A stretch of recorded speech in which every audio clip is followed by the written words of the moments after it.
The cabin. It was a warm, sunny summer morning. She woke to see the sunrise over the lake. Being at the cabin was quiet and peaceful. This was something she hadn't had for some time. She grabbed a cup of coffee, headed outside toward the dock. The chair at the end of it was meant for nothing but sitting. She took her first sip while looking out over the water. She could remember a time when mornings at the cabin weren't quiet at all.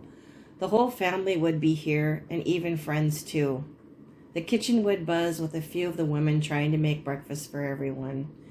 Some stayed overnight, others arrived early and stayed the whole day before heading home. The kids were always excited, wanting to swim from morning to dusk and playing with their cousins. The older ones didn't want to be there, never realizing how wonderful and precious those moments really were. What is it that they say about hindsight? Ah, yes, it's 2020. She was deep in the nostalgic memory that she could almost smell the coffee, eggs, and toast. The cabin had been filled with love, laughter, and life. Just then a loon landed on the water. The splash snapped her back to reality, back to the peace and quiet. It was nothing like the days of the past. After sitting for a spell, she decided it was time to return to the cabin and make some breakfast for herself. Breakfast for one.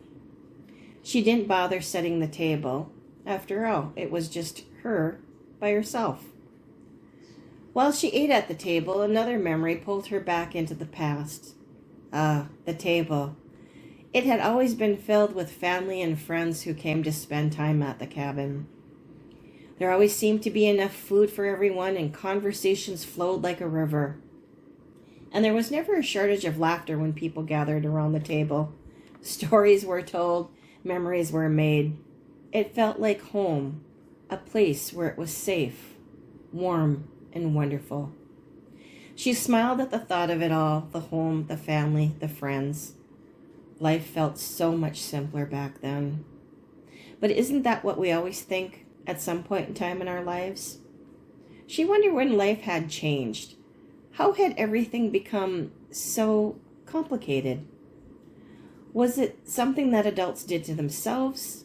Or was it the choices, the changes? And then she thought about all the choices that she made throughout her life, some good, some bad.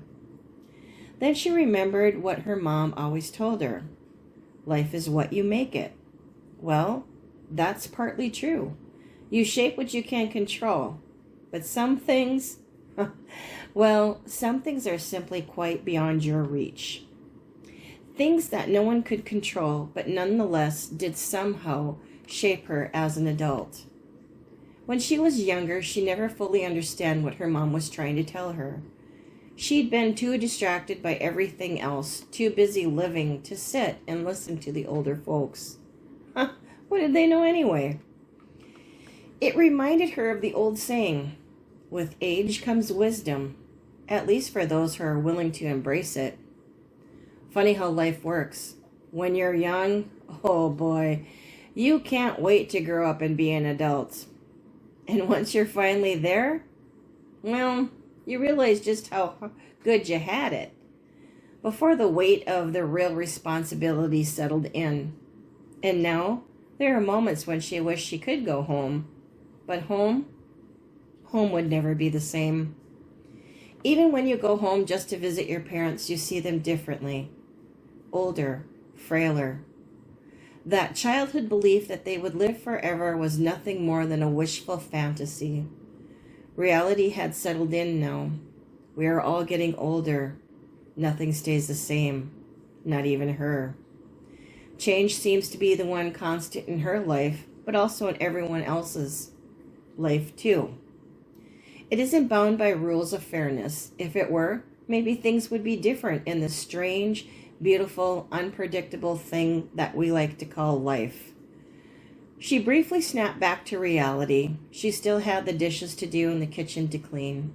The thought made her smile as she remembered the times when she and the rest of the family had dinner together with Grandma. Afterward, each cousin had a responsibility: washing, rinsing, wiping, and putting away the dishes. When the chore was done, They'd play board games or watch TV until bedtime. It was always fun to stay at Grandma's house, especially when she let you stay up late. She also remembered how much she didn't like what her grandma cooked back then and how much she misses it now. No matter how hard she tries, she just can't quite replicate those dishes the way Grandma made them. She took a deep breath and slowly came back to reality, back to the harsh, truthful reality of now. She still came to the cabin even though most everyone was gone. Family and friends who once filled this place with life. Now it's just her. Still, she returned every chance she got. Her loved ones may be gone, but their presence lives on in the walls of this old cabin. If being here brings her comfort, then this is where she shall come. It's a way of remembering them, a way of honoring them.